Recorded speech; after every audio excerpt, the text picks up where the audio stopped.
For your 5:30 news, I'm Tim McGonigal. First this evening. A 71-year-old Great Falls man faces attempted deliberate homicide charges after an early morning shooting.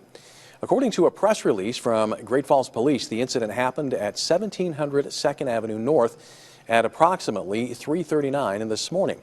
Dispatch received a call regarding a family disturbance at the residence, and when officers arrived, they found one person shot with a firearm. The injured person was transported to Benefice and remains in critical but stable condition. The suspect has been identified as 71-year-old David Martell of Great Falls. He faces a felony charge of attempted deliberate homicide. After several hours of processing the crime scene, GFPD released the home back to residents. GFPD says the victim and suspect are known to each other, and while there were others in the residence at the time of the shooting, there were no other injuries and there is no threat to the public. Like many emergency response agencies, Great Falls Fire Rescue is in need of critical equipment. The department is seeking almost $200,000 through a federal grant, partly matched by the city. MTN's McKenna Dickey takes us inside the numbers and has more on the need.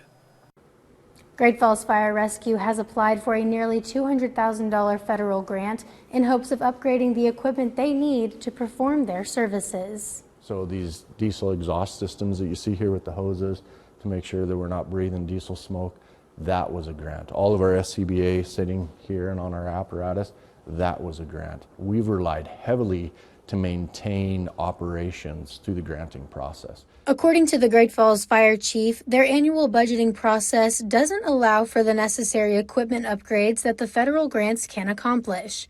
Great Falls Fire Rescue staff said over 90% of their overall budget is dedicated to operations, majority of which is personnel costs. The problem is all the work that has been done over the last 10 years in addressing our budget, which they have been able to make strides, we're trying to overcome 50-some years of being behind. We have hose that we still use that we purchased back in 1975, some of it in the 1980s. It's well past its life cycle, but we are doing everything we can to keep it working.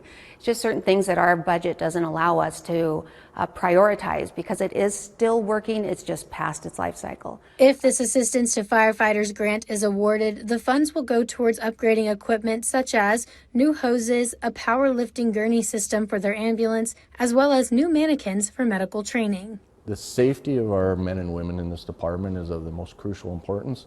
So getting some of these things we're going after through a grant process is crucial. I mean, if we have a firefighter go down on a back injury because they're lifting a patient, that firefighter is unavailable to the city for whatever that period of convalescence time is. The city will be notified in September or October if the grant has been awarded, and the funds would be spent during the city's budget for fiscal year 2026. In Great Falls, McKenna Dickey, MTN News.